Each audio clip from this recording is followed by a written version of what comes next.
Potremmo convincerti con la nostra esperienza nel motorsport o con le nostre partnership sportive. Ma non basta. L'unica cosa che conta in uno pneumatico è la sua qualità, in qualsiasi condizione. Kumho Tire, nient'altro che qualità.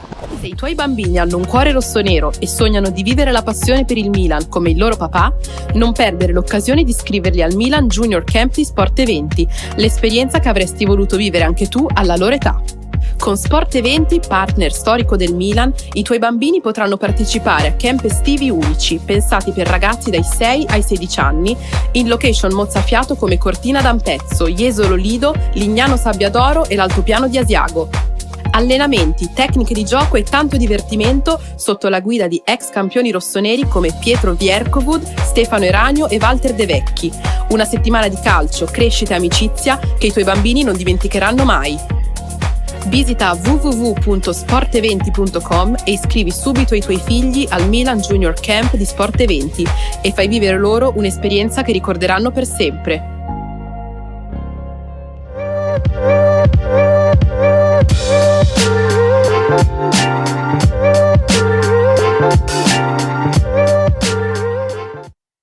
Martedì 4 marzo del 2025, buongiorno e benvenuti o bentornati a Future Stars, l'unica trasmissione esclusivamente dedicata a Milan Futuro che ci dà soddisfazioni esattamente come la prima squadra, si ironizza chiaramente, su un Milan che viene da una domenica,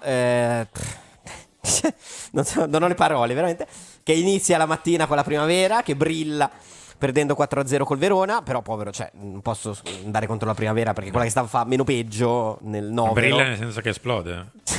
Esatto. Prosegue col Milan Futuro e ne parleremo, che si concede l'ennesima figuraccia e perde una partita grave e cruciale.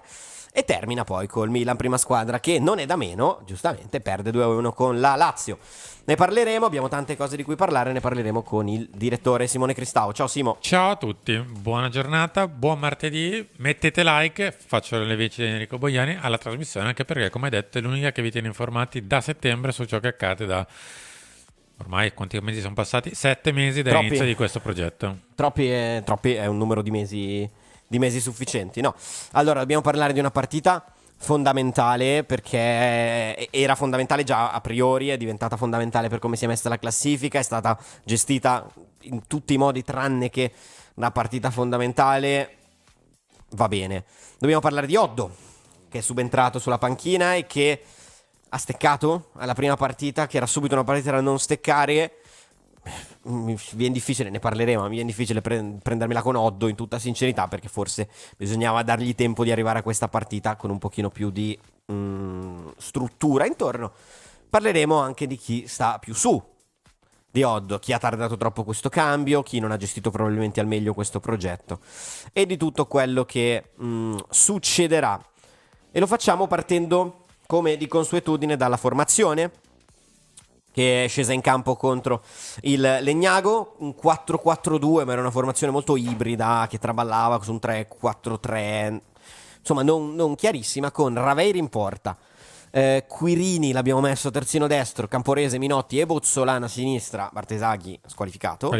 Era però in panchina con... Era in panchina, sì, allora io ti giuro che non ho ancora capito questa cosa dei regolamenti la incrociati. stessa federazione italiana gioco calcio che permette da una parte di essere in panchina ma dall'altra essere squalificata in due campionati diversi, sì, ma stessa federazione. No, io non ce la farò mai a capire questa cosa, tant'è che Bartesaghi nel dubbio non ha giocato, così siamo tranquilli. Linea 4 di centrocampo molto interessante, perché poi ovviamente non ha sempre giocato così, ma Fall rischierato titolare da Oddo, perché comunque interessante la formazione nuova del nuovo allenatore. Branca e Voss in mediana, e ne parleremo. Sia reinserito dopo diverse partite di assenza, quantomeno dal primo minuto. Omoregbe e Magrassi, due riferimenti offensivi. Il Milan va in vantaggio con Omoregbe e questo fa anche capire un po' il livello del Legnago, su un contropiede da calcio d'angolo a sfavore. Omoregbe, devo dire, fa una bella azione, una bella percussione, con più che la corsa, che lo sappiamo che queste doti di velocità le ha, è più il doppio controllo in velocità senza rallentare per farsi rimontare, che io personalmente ho apprezzato. Poi resta con l'uomo in più, per una volta non gioca in 10 contro 11. È lì il problema. Ma in 11 contro 10. Ma che cosa accade? Siamo noi. Perché arriva un rosso diretto che a mio modo di vedere ci può stare per il Legnago Sì. e da lì va tutto gambe all'aria. Perché Voss perde un sanguinoso pallone al limite dell'area di rigore nel lungo recupero del primo tempo e il Legnago fa 1-1. Il Milan si sbilancia, spinge. In un paio di occasioni forse ci va anche non eccessivamente lontano dal gol vittoria che invece fa poi il Legnago, perché si riesce a lanciarsi in contropiede in inferiorità numerica praticamente al 90esimo. Ravei riesce male, a me continua a rimanere qualche dubbio sul contatto, ma purtroppo la qualità video della Serie C è difficile. Diciamo che io mi faccio un po' trascinare dal fatto che nessuno, in primis Raver, ha protestato, cosa che tendenzialmente è un segno di colpevolezza, ma chiaramente spero che l'arbitro non si sia basato solo su quello. O di sfiducia totale. O di sfiducia totale, anche perché, insomma, diciamo che è il primo fischio borderline che non va proprio a favore del Milan Serie C. Rigore trasformato, 2-1 Legnago e disastro. È disastro, sì, siamo sopra 2 punti all'ultima in classifica, che in questo momento non è più Legnago da inizio della stagione. Per la prima volta credo che sia salvo con i playoff, forse per la prima volta da tempo immemore il Legnago. 6 punti contro il Milan dei 22 conquistati. Sì. Da Tra l'altro Legnago il Legnago è vivo, perché l'abbiamo visto anche nelle 2 precedenti, aveva fatto vittoria e pareggio, tra l'altro vincendo con l'Entella, può essere? Dov'è che è andata a vincere in maniera Aveva vinto una partita clamorosa? importante, però adesso non mi ricordo. Te lo dico Comunque ha subito. fatto 7 punti nelle ultime 3. Come ci siamo sempre detti, quando dietro, nella parte bassissima di classifica, fai 3-4 risultati consecutivi positivi, è un attimo scalare le posizioni. E non l'abbiamo fatto noi. Quello che dovevamo fare noi l'ha fatto il Legnago scalando le posizioni. No, ma che viene li fai risultati consecutivi, eh. Però tipo questa è la terza sconfitta alla fila? Almeno terza o quarta, non ricordo adesso sinceramente. Però non bene. Sì, Legnago aveva pareggiato con l'Entella, aveva vinto, stravinto col Gubbio 3-0. La formazione sia magari ricentralizzato un po' nel progetto, Ibrida, mi verrebbe da dire. perché ha giocato molto anche a 3, considerando che non c'era Kubic e praticamente il Milan sembra non avere un altro difensore centrale oltre a questi 3, Kubic, Camporese, Minotti, nel senso che non se ne vedono altri se non Bartesaghi adattato in determinate circostanze, ma anche lui ovviamente non c'era. Anche Kubic peraltro era, perché non l'abbiamo detto, era squalificato per somma di ammonizioni. E centrocampo con Voss, tra l'altro poi tolto per la disperazione all'intervallo per inserire Malaspina, che invece secondo me è stato autore di una buona partita nel secondo tempo. Fall non male, andava tolto prima perché a un certo punto il rosso c'è proprio andato vicino. Magrassi una fatica terribile ieri, non ha tenuto un pallone. Omoregbe il gol, tanta velocità. Questo a Omoregbe, cioè, a me spiace dirlo, Omoregbe e Will, so che è d'accordo con me, Will lo salutiamo, è un giocatore a questo livello qui, cioè a livello Serie C, forse con una stagione buona può provare ad ambire a una B, non credo che sia a livello da A, nonostante ciò che aveva intravisto in lui Sergio? Sì, che somigliava un po' più a una polemica, ma non è questo il luogo, non è questa la sede. Pochino. Entriamo un pochino nel merito di questa partita, che se no non ne usciamo. Massimo Oddo, prima partita di Massimo Oddo, no, no, nel senso che il Milan non ha fatto vedere nulla di particolarmente nuovo da un punto di vista di gioco, non ha fatto vedere nulla di particolarmente nuovo da un punto di vista di attenzione, non ha fatto vedere nulla di particolarmente nuovo da un punto di vista dei singoli. La formazione forse era un pochino diversa, considerando sempre la gestione di una seconda squadra che è sempre complicata, eccetera, eccetera, e considerando che Oddo avrà diretto 2-3 allenamenti con questa squadra, quindi io non gli tiro la croce addosso, però vista la situazione in cui era stato chiamato, questa era una partita da non sbagliare. Tu sei stato colpito da qualcosa in particolare a livello di gioco, di formazione, ok? No, di gioco no, mi è stupito comunque rivedere di tutta fascia ancora, perché alla fine abbiamo giocato quasi con Fall e Bozzolana a tutta fascia, in questa sorta di ibrido che passava da difesa 3 alla difesa 4, ma gli ibridi non funzionano mai particolarmente bene, se non magari allenati per mesi e mesi. Noi ci siamo messi a farlo dopo pochissimi allenamenti, ma vabbè, questo non è tanto il problema. Siamo stati qui per un mese e mezzo a dire sì, ma se continuiamo a spostare l'ultima spiaggia, che tra l'altro è la stessa cosa che è successa alla prima squadra, di partita in partita ci ritroveremo magari un po' con l'acqua alla gola e poi a quel punto le ultime spiagge saranno quando siamo realmente forse fuori dalla spiaggia addirittura, cosa che in questo momento siamo.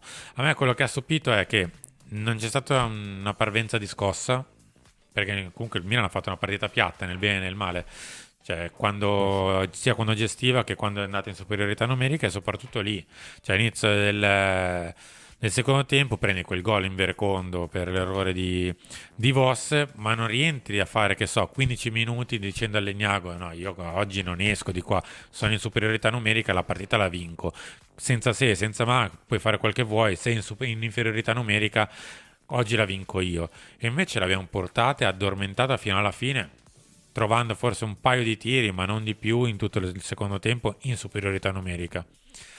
E ce la siamo andata un po' a cercare poi l'episodio arbitrale controverso.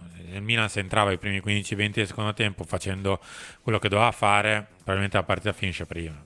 Sì, anche perché io continuo a sostenere che il talento della rosa, anche dopo il mercato di Milan Futuro, non sia neanche paragonabile a quella del Legnago. Cioè, è proprio un'altra categoria. Cioè, 3 giocatori presi a gennaio, portati giù dalla Serie B, tutti e 3 schierati titolari. Cioè, non ci siamo. Anche io mi aspettavo, soprattutto quello che a me lascia più così non è tanto l'aspetto magari tecnico, tattico, che non ha avuto oggettivamente tempo di lavorare. Però è più proprio questo discorso cioè è universale che anche la squadra ultima in classifica in Serie A, quando cambia l'allenatore, la prima partita con l'allenatore nuovo è sempre una cosa diversa, perché i giocatori hanno un'energia diversa, stimoli nuovi.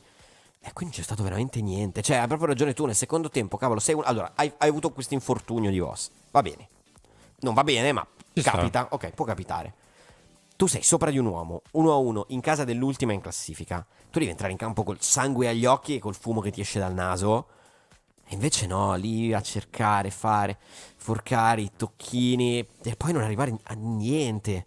A niente, perché poi si arriva sempre o a cross un po' velleitari o a qualche lancio lungo, sperando che Magrassi, che è sempre lì da solo, un cristiano, becchi la giornata giusta in cui gli vengono tutte le sponde, perché Magrassi quello che mi sta insegnando finora è che o ha la giornata in cui mette giù qualsiasi pallone e fa tutte le sponde che servono, o ha la giornata in cui non ne controlla uno, cioè non ha vie di mezzo. Queste sono le 2 giornate che può avere Magrassi. Ieri purtroppo era la seconda, però non c'è stata quella scossa emotiva quando si cambia allenatore, cosa che mi fa pensare che in realtà il gruppo fosse paradossalmente comunque bello dietro a Bonera, e che quindi abbia più uno shock del dire hanno cacciato Bonera. Sì, a me, come hai detto giustamente tu, dà l'impressione di essere una squadra, forse in generale tutto un po' il progetto, un po' scollegato dalla realtà. Cioè, ti stai giocando la vita per davvero, cioè, non vuol dire retrocedere in Serie B della Serie A che perdi soldi, giocatori, eccetera, ma comunque rimani in piedi. Qui ci si gioca la vita per davvero, nel senso che chiude il progetto. Questi ragazzi giocano la carriera. Metà di questi ragazzi giocano la carriera. Questo Oh. progetto va a gambe all'aria. Poi devi sperare che magari qualcuno fallisce, allora ti ripescano. Ok, ma non ci sei resi conto nel secondo tempo di una partita che dovevi vincere perché inguaiavi loro e tiravi un pochino fuori te in superiorità numerica con un progetto che dipende da queste ultime 7, 8, 9 partite che rimangono. Cioè, forse non ci siamo proprio resi conto del fatto che o diamo tutto o ci giochiamo tutto. Il secondo tempo è stato veramente tragico da questo punto di vista, cioè sembra una squadra di metà classifica che va in casa dell'ultima, fa 1-1, ma sì dai, a me non interessa niente vincere, a te un punto va bene, ci troviamo così, non ci facciamo male a nessuno dei due, io rimango a metà classifica, tu magari ti salvi con quel punto, arrivederci.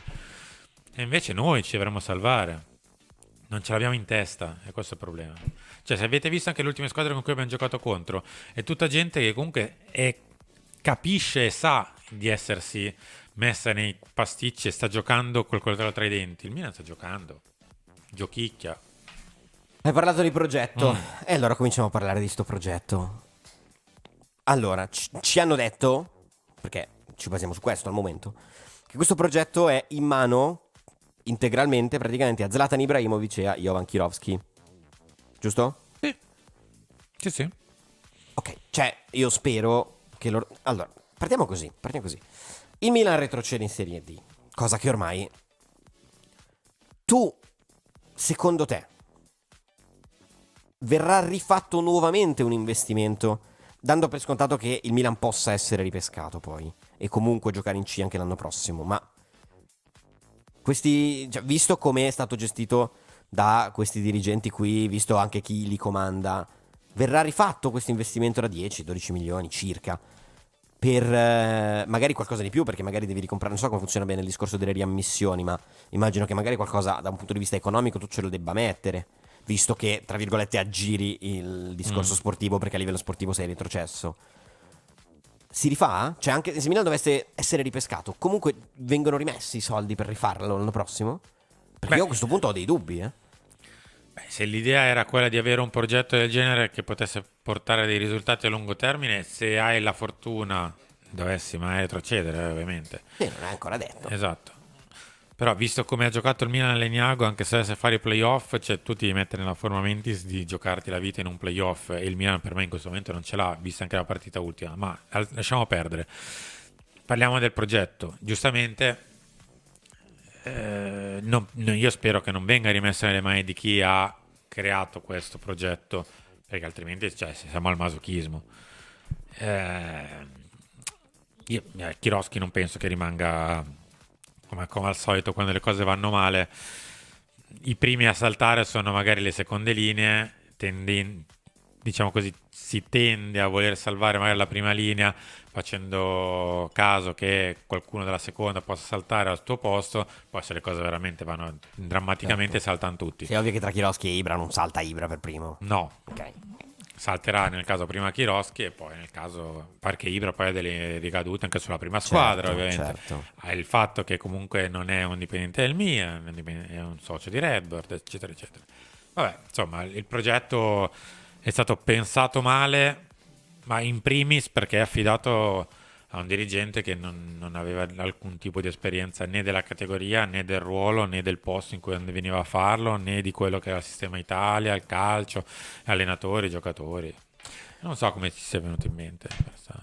Allora, io peraltro mi viene da pensare anche che sia tutto collegato, perché comunque si parla di un'unica società e quindi è tutto un problema collegato, nel senso che magari Milan Futuro, magari no, ma magari Milan Futuro avrebbe fatto meno fatica se i Camarda, i Bartesaghi e gli Jimenez avessero potuto veramente fare questa stagione magari inizialmente da giocatori di Serie C, poi da ibridi per andare verso la Serie A, perché da questo punto di vista non è vero che il progetto Milan Futuro non ha dato giovani alla prima, perché Jimenez è praticamente un titolare o qualcosa che somiglia a un titolare, ovviamente è l'unico giocatore su cui il Milan non ha il totale controllo.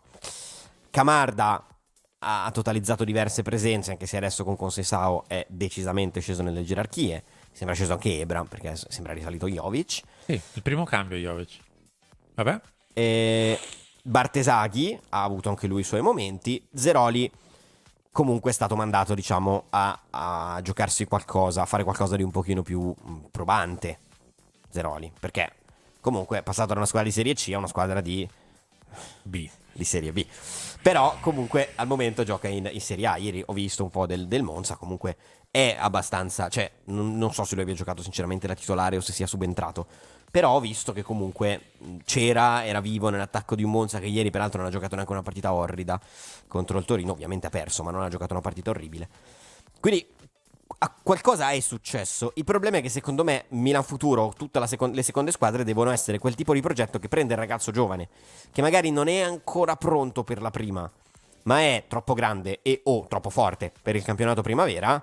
Con troppo grande parlo di diciamo che già gli Zeroli e compagnia cantante cominciavano ad essere al limite per la primavera, e troppo forte i Camarda, che ormai in primavera hanno poco da prendere e cioè faticano ad arricchirsi ancora in un campionato come la primavera, però sono ancora un po' poco per la Serie A. Questo dovrebbe essere quel percorso che loro fanno formativo per arrivare poi è già professionismo, ma al super professionismo, chiamiamolo così. Non deve essere quella cosa in cui ce li metti, poi vai in emergenza, te li prendi, o all'inizio si allenano con te ma poi giocano giù, poi li porti lì ma per fare praticamente solo panchina, poi un po' li usi, poi un po' li ributti giù. Crea una confusione a sti ragazzi che non conoscono i compagni, perché soprattutto adesso in C con tutti i nuovi acquisti arrivati dal mercato, questi Camarda credo che non ci abbia fatto un allenamento, eppure l'ultima partita ce l'ha giocata insieme. Idem Bartesaghi. Cioè, si è creata un'emergenza a partire dalla prima che poi è andata a infettare tutto a livello inferiore. Quindi il progetto Milan Futuro sì ha portato dei ragazzi in prima, però non come avrebbe dovuto, secondo me. Ma più con un marasma e un caos dettato dal panico, creando tra l'altro, secondo me, quasi un buco in questi ragazzi. Pensate ai Liberali. Liberali parte col Futuro, poi Bonera praticamente lo scarica. Probabilmente Liberali non è adatto al campionato di Serie C per le sue caratteristiche. Sì, sono d'accordo. Ok. Però inizia col Futuro, poi inizia a fare tante panchine, poi viene ributtato in primavera, poi dalla primavera titolare alla partita del 125esimo contro il Genoa con la maglia storica davanti a tutti i campioni. Questo poverino, i primi 15 minuti trema letteralmente. Poi si è ripreso. Poi gioca una partita Sì. dignitosissima, e da quella partita dignitosissima a San Siro davanti a 80.000 persone con la legge del Milan viene rispedito in primavera. Ma che gestione è? No, non c'è, credo che si viva un po' la giornata, ma lo stesso Camarda, che nell'ultima gioca titolare e tra l'altro fa anche gol. Un bel gol. Adesso, perché non è rimasto magari a aiutare la squadra una settimana a allenarsi, che so, con Milan Futuro, giocando direttamente a Legnago, quando sai che Jimenez è la tua prima scelta e non si scappa? Sono sani sia Ebram che Jovic, che tra l'altro infatti li vanno sopra. Quando c'è da fare il cambio, con Sessao fa prima Jovic o prima Ebram o viceversa. E poi al massimo Camarda. In questo momento è la tua quarta scelta, che non vede campo praticamente mai in Serie A. Per qual motivo non si dà in questo momento storico? Magari in altri momenti in cui eravamo veramente corti, ci sta. Capisco, ma adesso che sei in difficoltà con il campionato di Serie C, in campionato di Serie A ne hai 3 davanti, non vede campo, al massimo si scalda sulla corsia laterale durante la partita, poi si risiede. Cosa me ne faccio? Niente. Fammi aiutare la squadra di là, magari, no? Anche perché tra l'altro rischi anche un po' di bloccargli lo sviluppo. No, cioè, a Legnago avevamo Magrassi, primo cambio era Turco. Cioè, per dire. Andiamo a vedere i risultati di sta giornata, va. Risultati che tutto sommato, anche se in realtà quello che veramente conta per voi è successo, per noi non ancora. Andiamo brevemente a vedere questi risultati, va. Lucchese Carpi 2-2. Discreto, dai, questo. Vispesa Rentella 0-1, zone di classifica che non ci competono. Arezzo Sestri Levante 1-0, grazie Arezzo. Pescara Spal 1-1, era meglio 1-0, ma meglio di una vittoria della Spal. Pontedera Gubbio 2-1. Non benissimo. Non ci compete poi. Non ci compete particolarmente, no. Legnago Milan Futuro 2-1, tragico, disastroso. Pianese Rimini 0-1, non ci compete. Ternana Torres 3-1, non ci compete neanche per finta. Campobasso Pineto 1-3, Perugia Ascoli. Perché Perugia Ascoli è così importante? Oggi ci soffermiamo qualche istante in più sulla classifica, perché lo saprete già, ma facciamo un po' il punto della situazione. Il Milan Futuro rimane a 22 punti, viene scavalcato dal Legnago in virtù degli scontri diretti. 3-1 credo già a Solbiate, non sono sicurissimo, comunque in casa di Milan Futuro. 2-1 in casa del Legnago, doppia vittoria, chiaramente scontro diretto a favore. Il Legnago, doppio sorpasso, supera Sestri Levante, supera Milan Futuro e si piazza lì, in una posizione che attualmente varrebbe il play-out andata e ritorno con la SPAL. Milan Futuro 22 punti, attualmente giocherebbe il play-out andata e ritorno con il Perugia, che però deve ancora giocare. C'è una regola per cui il play-out si può non giocare, ovvero se la quintultima e la penultima, ovvero quelle che dovrebbero giocare il play-out più distante, chiamiamolo così, con più gap, hanno più di 8 punti di gap, in favore ovviamente cioè la quintultima ha più di 8 punti di margine sulla penultima, il play-out non si gioca e la penultima retrocede diretta in Serie D. Cosa giusta peraltro, perché non vedo perché bisogna buttare una che magari ha 12-15 punti di vantaggio sulla penultima, giocarsi con la penultima. Sì, come i playoff della B. Come i playoff e i playout della B. Al momento i punti sono 29 meno 22, se la matematica non è un'opinione sono 7. Peccato che il Perugia debba ancora giocare. È vero che se dovesse anche vincere il Perugia, a quel punto il termine diventa la Lucchese, ma la Lucchese è più 9. Ti saresti virtualmente in D. Saresti virtualmente in D senza neanche passare dai playout. E sapete perché questa cosa è estremamente importante? Perché la prossima giornata c'è questa partita qui. Milan Futuro contro Perugia. Se il Perugia non dovesse vincere, cioè non dovesse aver vinto, perché per voi sapete già com'è finita, fatecelo sapere in un commento magari. Voi saprete già com'è finita. Ma se il Perugia non dovesse vincere, questo è quello che potrebbe essere un anticipo del play-out. Se il Milan non perde questa partita. Se il Milan perde questa partita, praticamente è finita. Quasi. Praticamente è finita, perché a quel punto bisogna ricominciare ad avere il Legnago come obiettivo, dando per scontato che Sestri Levante non vinca la prossima partita. Bisogna ricominciare a puntare il Legnago e cercare di scavalcarlo per ritornare terzultimi e puntare quindi al playoff con la quart'ultima invece che con la quint'ultima. Per cui vale lo stesso il gap, ma lì il gap, se non erro, deve essere di 9 punti, e tra quart'ultima, cioè che tra quart'ultima e terzultima ci siano 9 punti è più improbabile. Questa è la situazione attuale. Questa è l'entità del disastro, questo è il rischio che il Milan futuro corre. Cioè ora si parla veramente si rischia di non giocare neanche i play-out, mentre noi fino a 2 puntate fa parlavamo di dai che un paio di buoni risultati si arriva alla zona di salvezza. Ma che zona salvezza? Qui bisogna arrivare alla zona play-out. È un po' con le dovute grandissime differenze, ovviamente. Ricorda quello che è la prima squadra, cioè una squadra che dal punto di vista tecnico sicuramente non dovrebbe essere nona in Serie A e non dovrebbe essere penultima con tanti punti di distacco in C, ma che si ritrova in una posizione di classifica tale che, se non fa uno switch mentale, il suo grande tasso tecnico, arrivederci e baci, come abbiamo visto nelle ultime partite. Il Milan futuro, che probabilmente era superiore alle ultime partite giocate, non ultima, l'ultimissima con il Legnago, se lo metti in tasca la superiorità tecnica, alla fine conta quello che metti sul campo, e il campo ti ha detto che hai perso. È una bella sfida la prossima. Ci troviamo a dire anche qui, come la prima squadra, è l'ultima spiaggia, sì, probabile, però mancheranno credo 8 partite dopo quella col Perugia. Sì, c'è ancora tanto tempo, ma è passato anche quanto? 4 quinti di campionato? 3 quarti di campionato? Sì, cioè io penso che la puntata di martedì prossimo cominceremo a parlare, in caso di risultato negativo, di qualcosa di abbastanza definitivo, temo. Sì. Però quando ne parleremo martedì prossimo, sempre alle 7 del mattino, sempre con Future Stars, sempre col direttore Simone Cristao. Questo non lo so, ma è possibile. Probabile. Direttore, Chi lo grazie. sa? Ciao. Un saluto e un ringraziamento anche a Morgan, che è bello dinamico, ci ha messo tutte le grafiche, la musichettina sotto. Morgan è veramente il regista di questo, infatti sì, autoapplaudo perché è anche vagamente egomaniaco.